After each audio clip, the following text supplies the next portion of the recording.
우리는 세상을 살아가면서 갈등을 피하면서 살아갈 수가 없습니다. 가까운 사이든 먼 사이든 우리는 다른 사람들과 어떤 갈등의 관계 속에 있을 때가 종종 있습니다. 이 갈등이란 말의 한자가 참 재미있습니다. 갈등, 이 갈자는 뭐냐면은 칡나무 갈자입니다. 그리고 등나무 등자입니다. 칡과 등나무가 서로 어우러지는 사이를 갈등이라고 불렀습니다. 칡은 오른쪽으로 휘감으면서 나무를 타고 올라갑니다. 그리고 등나무는 왼쪽으로 휘감으면서 나무를 타고 올라갑니다. 그래서 이게 둘이 함께 만났을 때 먼저 휘감은 것을 그 위에 새로운 것이 감싸게 되면 먼저 나무를 휘감은 것이 그 줄기가 말라 죽게 됩니다. 그러나 이제 뿌리는 살아있기 때문에 이제 새로 새싹이 돋죠. 그 위로 다시 죽었던 데서 다시 또 휘감고 올라가죠. 그러면은 또 전에 밑에 있던 것이 말라 죽습니다. 그래서 칡나무와 그 등나무가 서로 만나게 되면 서로 죽이고 죽는 그런 갈등이 계속 되어진다. 그런 사이를 갈등, 영어로 conflict, 갈등이라고 불렀습니다. 성경에도 갈등의 사례가 참 많습니다. 가장 대표적인 사례가 오늘 나오는 아브라함과 롯의 사이입니다. 이들은 갈등을 겪었습니다. 아브라함과 롯이 겪었던 갈등은 어떤 성격의 갈등이었는가? 이 갈등은 먼저 소유가 넉넉함에서 오는 갈등이었습니다. 뭔가 없기 때문에도 갈등을 하게 되지만 때로는 뭔가 많아지고 넉넉해지면서 사람들이 갈등을 겪게 되기도 합니다. 아브라함과 롯의 갈등은 후자의 경우였습니다. 우리 6절 말씀 다 같이 읽어볼까요? 시작. 그 땅이 그들의 동거하기에 넉넉하지 못하였으니 이는 그들의 소유가 많아서 동거할 수 없었습니다. 그들의 소유가 많아서.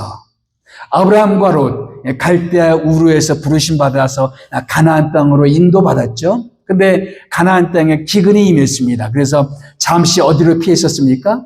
애굽으로 피했습니다.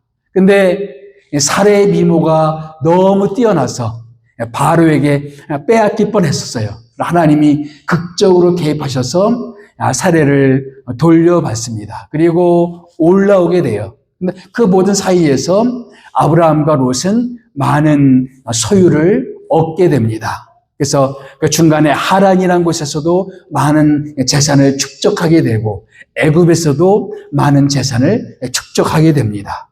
그 전에는 이들은 유목민이기 때문에 그들의 재산의 대다수가 소, 양의 숫자가 되겠죠. 적은 초지를 통해서도 함께 어우러져서 소, 양을 먹일 수가 있었습니다. 그런데 소가 늘어나고 양들이 늘어남에 따라서 이 초장이 부족해진 거예요. 그래서 함께 소, 양을 먹일 수 있는 그런 것이 넉넉하지 못하게 되면서부터 아브라함의 목자들 그리고 롯의 목자들이 서로 갈등하게 되었습니다. 서로 싸우게 되었어요. 이들뿐만 아니라 우리들에게도 이렇게 서로 뭔가가 있을 때에 갈등이 생기게 됩니다. 부모님이 남겨줄 유산이 전혀 없으면 자식들이 싸울 일이 없어요. 그런데 부모님의 유산이 좀 있다 그러면은 그러니까 유산 때문에 그렇게 사이좋던 형제들이 가족 간에 다툼과 갈등이 일어나는 사례를 우린 주변에서 참 많이 볼 수가 있습니다. 그래서 부모가 자식들의 화합을 해서 줄 수 있는 최선의 유산은 뭐냐? 빚을 약 한 500만 원 정도 지고 죽는 게 제일 좋대요. 그러면 500만 원 정도는 자식들이 어찌어찌 해결할 수 있는 정도니까 그렇게 해결하고 사이좋게 힘을 모아서 해결하느라고 싸울 기력이 없다는 거죠.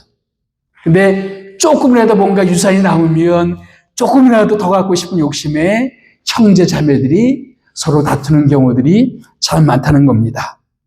저는 그런 면에서 우리 자녀들의 화합을 위해서 참 좋은 부모라고 생각합니다. 남겨줄 게 없어서. 그래서 우리가 남겨주는 것, 뭔가가 있으면은 그것 때문에 자녀들이 싸우게 되고 다투게 되고, 뭔가 우리가 어려웠을 때는 그래도 서로 힘을 합해서 부부가 연합해서 함께 했었는데, 좀 살만해지니까 이제 모든 것이 다툼거리가 되고 갈등의 요인이 되는 경우들, 넉넉함에서 오는 그런 갈등, 또 아브라함과 롯의 갈등은 가까운 관계 사이에서 오는 갈등이었습니다. 아브라함과 롯의 관계는 어떤 관계였습니까? 삼촌과 조카, 작은 아버지와 조카의 관계였죠.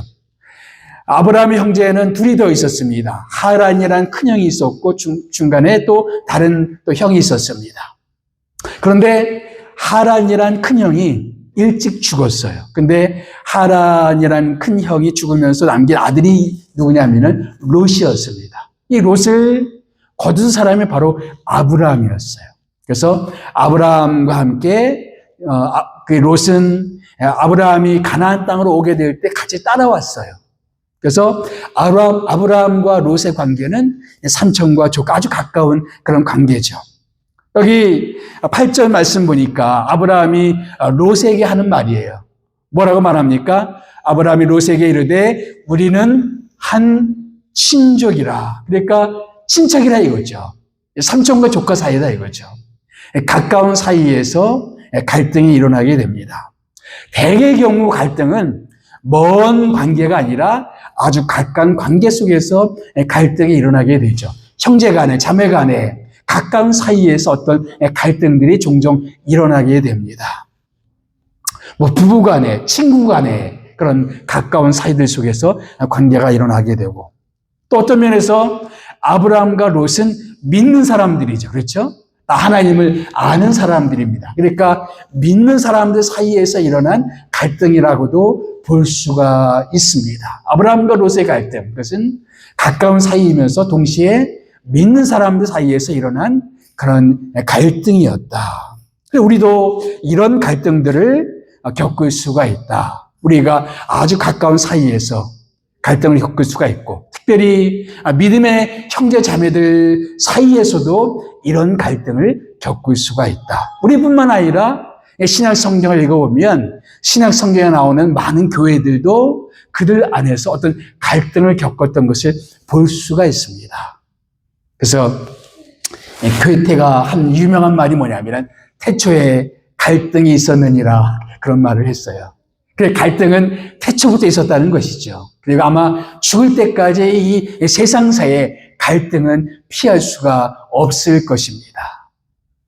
그러면 이 갈등을 우리는 어떻게 풀어갈 것인가? 이 문제에 대해서 수많은 책들이 나왔어요. 갈등 해결법, 이런 종류의 책들은 서점에 가면은 쎄고셌습니다. 근데 특별히 오늘 제가 주목하고 싶은 것은 뭐냐면은 이 성경에서 특별히 믿는 사람들은 이런 갈등의 문제를 어떻게 풀 것인가라는 것입니다. 첫째는 우리가 이런 갈등 속에 있을 때 먼저 생각해야 될 것이 하나 있어요. 그게 뭐냐면은 내 옆에 있는 믿지 않는 사람들을 생각할 필요가 있다라는 것입니다. 무슨 얘기냐? 7절 말씀 봅시다. 한번 다 같이 읽어볼까요? 시작.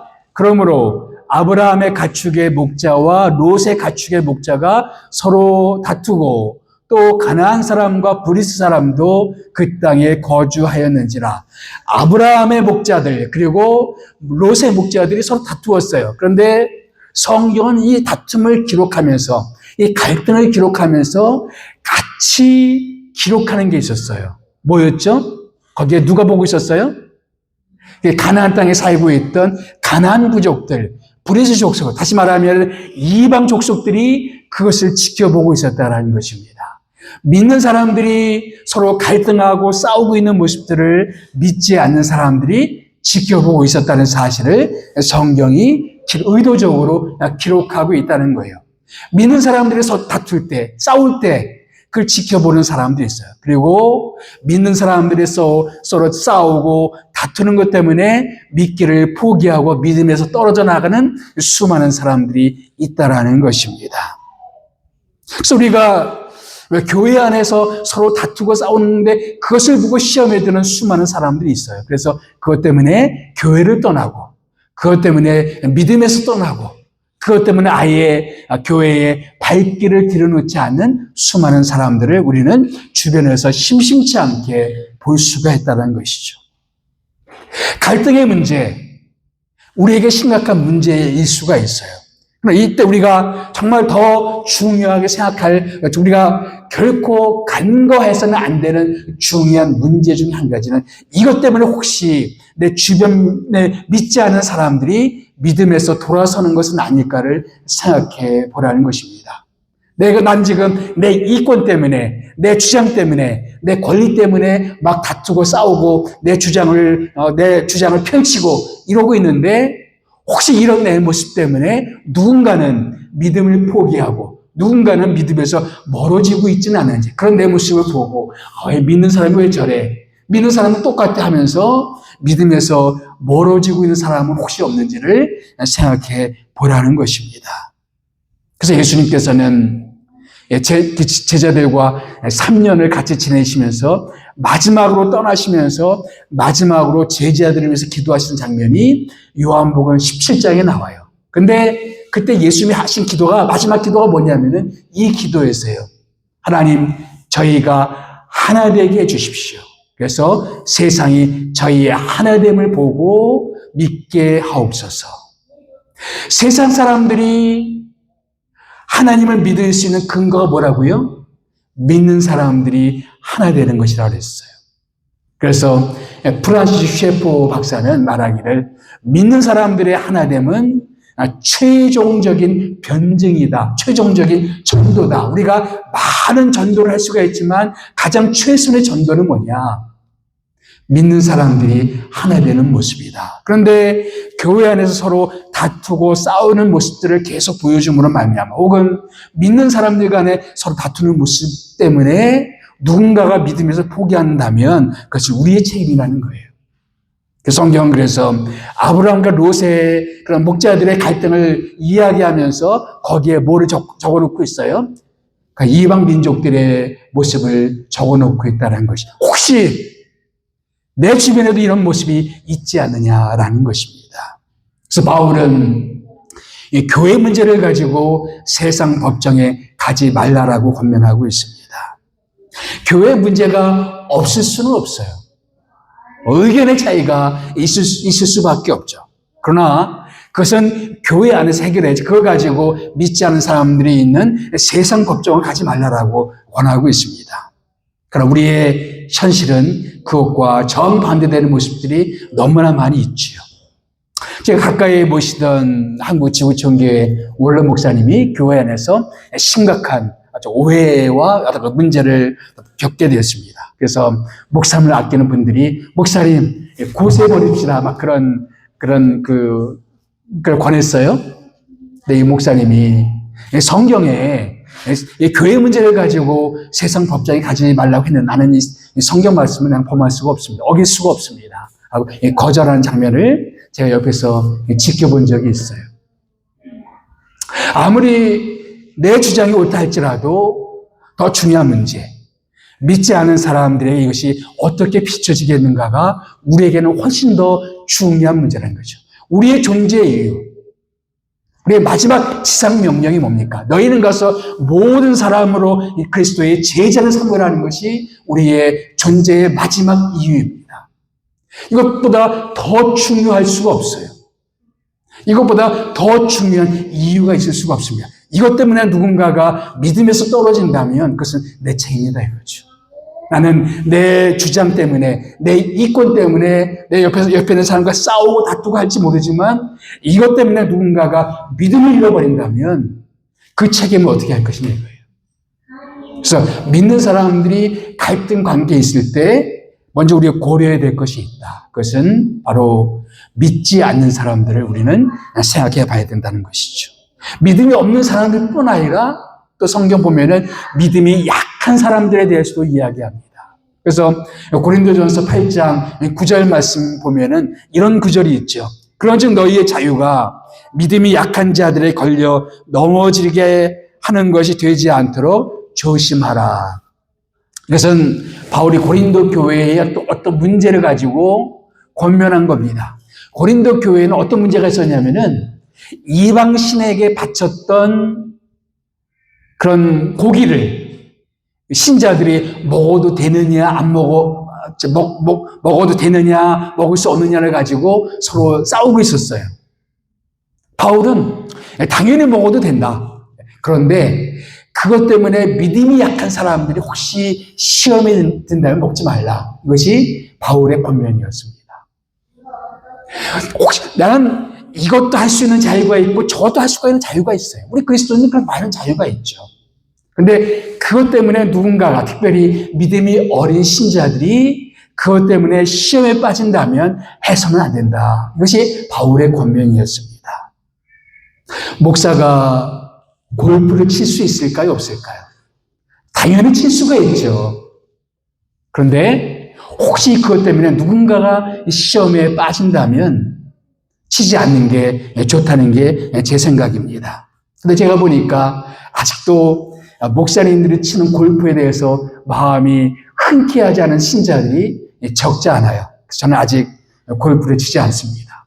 혹시 그것 때문에 믿음이 약한 사람 누군가가 시험에 들고 누군가가 마음에 좀 불편하다면 하지 않는 게 좋죠. 그게 믿음이 있는 사람들, 믿음이 성숙한 사람들의 도리라는 것이죠. 내 주장, 내 견해만을 주장할 것이 아니라 내 주변에 믿음이 없는 사람들 혹은 믿음이 약한 사람들을 생각할 줄 아는 그리스도인이 되어야 된다라는 것입니다. 두 번째, 우리가 갈등 관계에 있을 때 두 번째 우리가 고민해야 될 건 뭐냐면은 이익보다 관계를 더 소중히 여기라라는 것입니다. 따라해 봅시다. 이익보다 관계를 더 소중히 여기라. 자, 8절 말씀 다시 한번 읽어봅시다. 시작. 아브라함이 롯에게 이르되 우리는 한 친족이라 나나 너나 내 목자나 내 목자나 서로 다투게 하지 말자.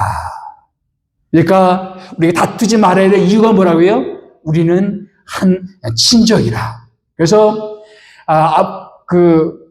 아브라함은 그 조카 롯에게 많은 것을 양보했어요. 여기 이제 쭉 읽어보면은 자기가 취할 수 있는 당연한 권리까지도 포기하고 심지어 삼촌인 자기가 롯에게 많은 것을 양보했어요. 왜냐하면 아브라함에게 있어서는 자기가 얻는 이익보다도 더 소중한 게 뭐였어요? 관계였어요. 그만큼 관계를 소중히 여겼다는 것이죠. 우리 그리스도인들에게 정말 소중한 게 뭐냐 이거예요. 당장 내가 조금 더 이익을 보는 게 더 소중하냐 아니면 하나님 나에게 허락하신 관계를 나는 더 소중히 여길 것이냐. 크리스찬들은 이런 문제 앞에 무엇을 더 소중히 여길 것이냐 이거 고민해 봐야 된다는 것이죠. 정의는 무엇인가 라는 책을 쓴 마이클 샌들 교수가 쓴 책 가운데 돈으로 살 수 없는 것들이라는 책을 썼어요. 이제 그 책을 쭉 읽어보니까 마켓 소사이어티, 시장 사회라는 그런 단어를 쓰더라고요.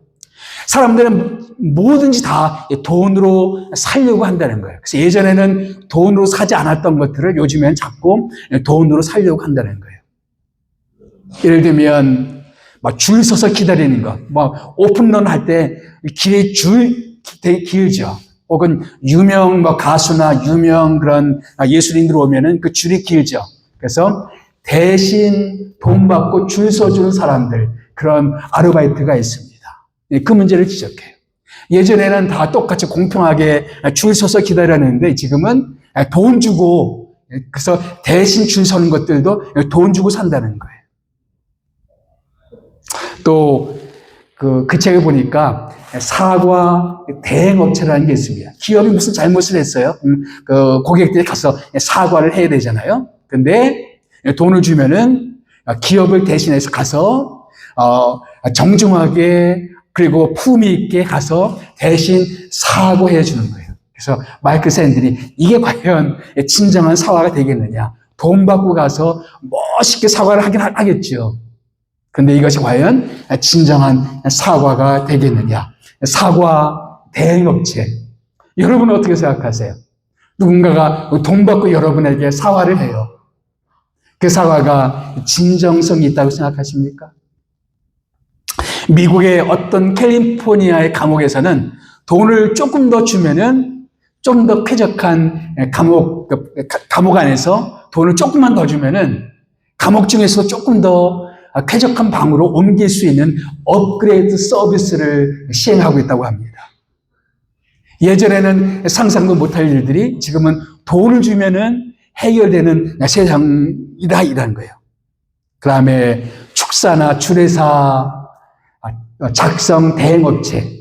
요새 사람들이 주례사 쓸 때 고민이 많잖아요. 혹은 어디 가서 축사를 할 때 고민이 많잖아요. 그것을 대행하는 업체. 요즘은 이제 AI가 생겨서 이런 것은 이제 사연길일지 모르겠는데 그런 것도 이야기하고 있습니다. 미국 남북 전쟁 때는 돈을 주면 군대에 대신 가는 것이 합법적이었습니다. 내가 군대를 가야 돼요. 근데 난 돈이 있고 또 어떤 사람은 돈이 없어요. 그 사람은 돈이 절실해. 그래서 그 사람이 돈을 주면 그 사람이 나를 대신해서 군대를 대신해 가요. 가서 죽을 수도 있지만 대신 가요. 그 당시에는 그것이 합법적이었어요. 미국에서 마약 중독 여성들에게 만약에 중절 수술을 하면, 불임 수술을 하게 되면 인센티브 돈을 주는 것을 시행했다가 막 문제가 된 적이 있었습니다. 돈을 주면, 그러니까 그 마약 중독자니까 그 자녀들도 열악한 환경에서 자랄 수밖에 없다. 그래서 아예 낳지 못하게 하자. 그래서 돈을 주고 막 그 임신 중절 수술을 받으면 돈을 주는 그런 인센티브를 줬단 말이죠. 지하철역이나 혹은 공원에 기업이 돈을 많이 주면 그 기업의 이름으로 그 역 이름을 만드는 그런 서비스들. 이런 것이 과연 정당한가? 그래서 지금은 무엇이든지 돈을 주고 해결하려는 그런 마켓 소사이어티가 되었다라고 이야기하면서, 그러나 아무리 시대가 바뀌어도 결코 돈으로 살 수 없는 것들이 있다. 그러면서 그가 지적한 것 중에 한 가지는 친구 간의 우정, 우리들의 관계, 이런 것은 결코 돈 주고 살 수 없는 것이다 라고 이야기합니다. 노르웨이 시인 가운데 아르네 가르보르그라는 그런 시인이 있습니다. 이 사람의 수필집에 보게 되면 사람이 돈으로 무엇이든 살 수 있다고 말하지만 그렇지 않다. 돈으로 음식을 살 수는 있지만 식욕은 살 수가 없다. 약은 살 수 있지만 건강은 살 수가 없다. 푹신한 침대는 살 수 있지만 잠은 살 수가 없다. 지식은 살 수 없지만 지혜는 살 수가 없다. 장식품은 살 수 있어도 아름다움은 살 수 없다. 화려함은 살 수 있어도 아늑함은 살 수 없다. 즐거움은 살 수 있어도 기쁨은 살 수 없다. 지인은 살 수 있어도 친구는 살 수 없다. 하인은 살 수 있어도 충성심은 살 수 없다. 백발은 얻을 수 있어도 존경은 살 수 없다.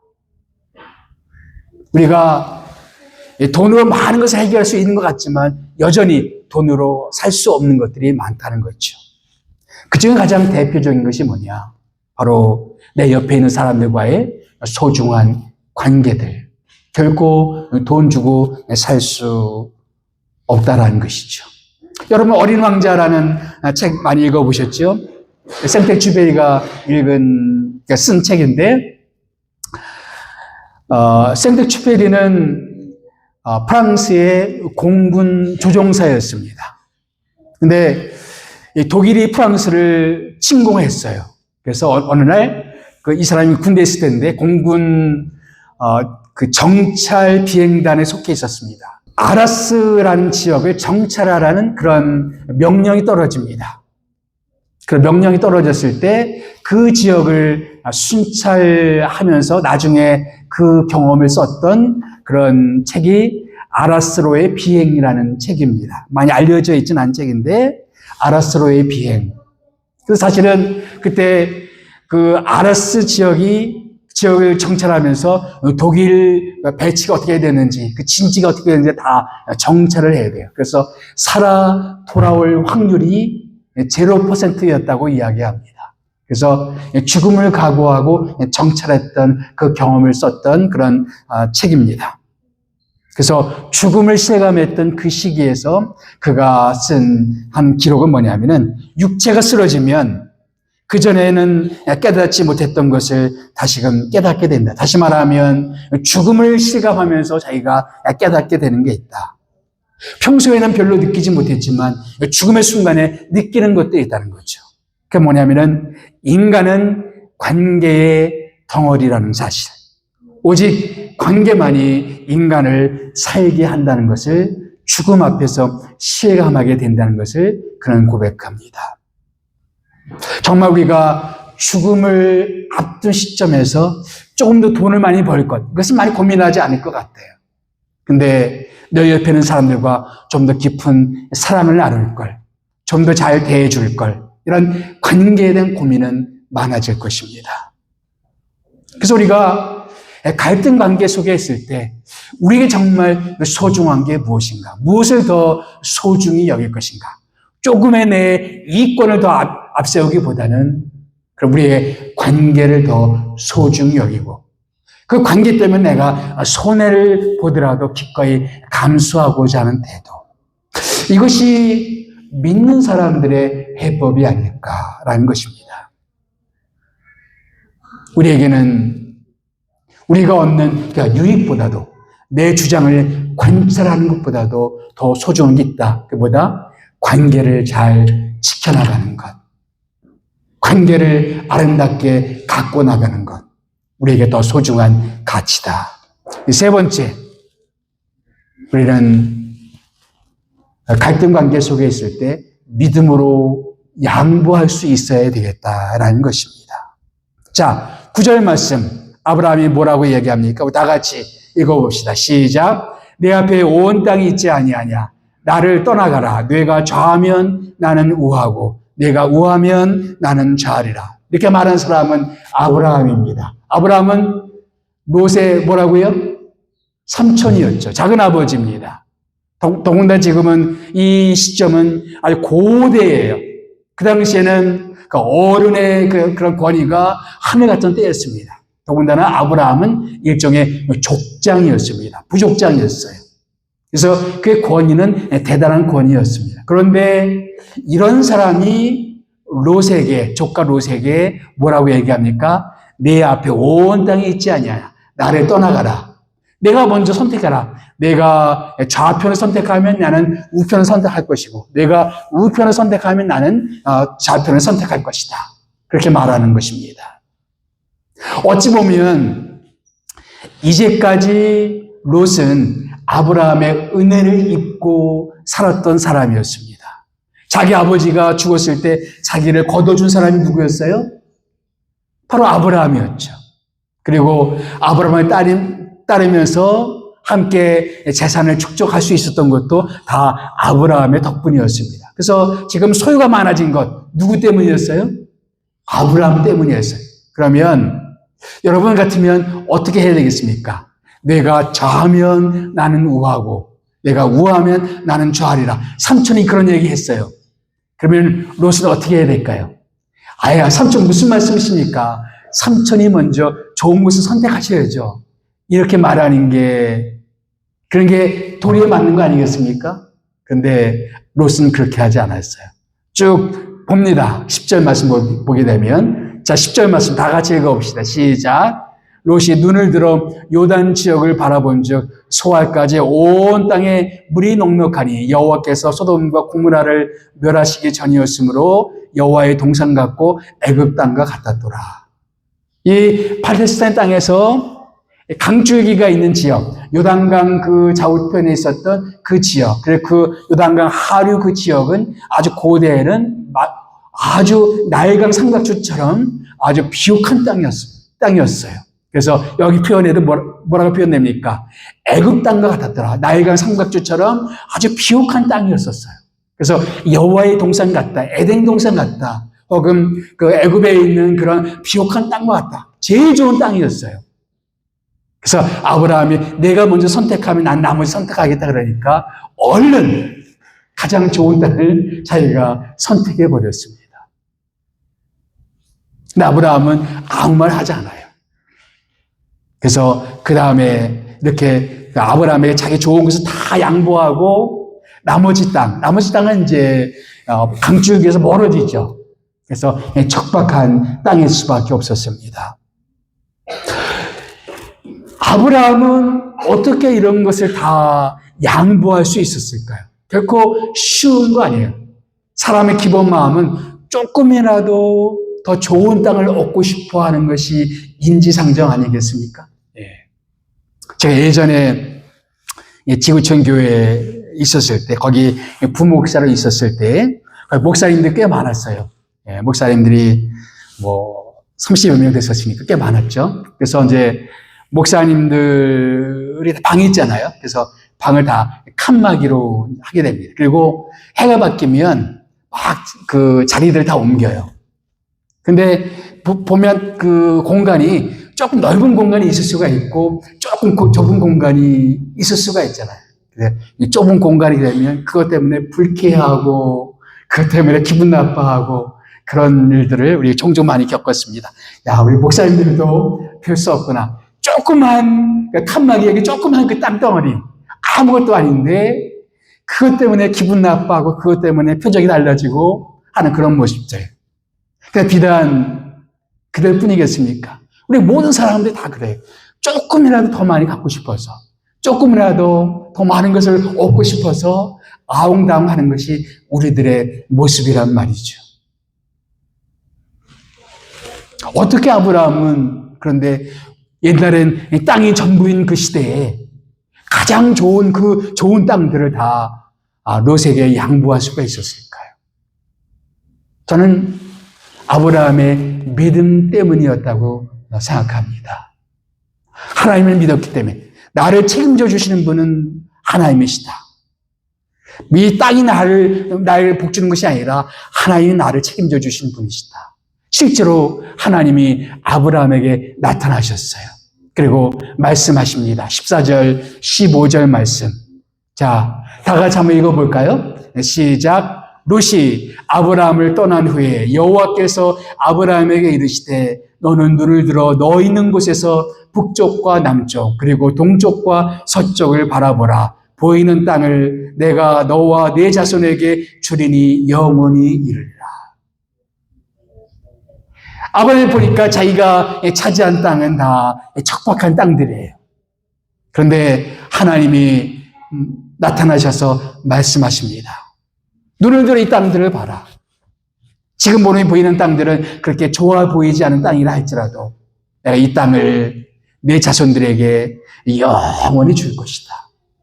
근데 결과는 어떻게 됐을까요? 자, 롯이 선택한 그 땅. 근데 그 땅은 사실은 소돔 고모라와 아주 가까이 있었던 땅이었습니다. 그리고 점차 롯은 나중에는 아예 소돔성 안으로 들어가 있는 것을 볼 수가 있어요. 그리고 소돔이 멸망할 때 롯이 가졌던 모든 것들은 다 불타버렸어요. 그리고 나중에 몸만 피해 나오게 되는 결과를 얻게 되었습니다. 가장 좋은 것을 선택했던 롯, 결국은 모든 것을 다 잃어버렸어요. 아브라함, 처음에는 척박한 땅을 차지했어요. 근데 후대 사람들은 그 땅을 이렇게 불렀습니다. 젖과 꿀이 흐르는 땅.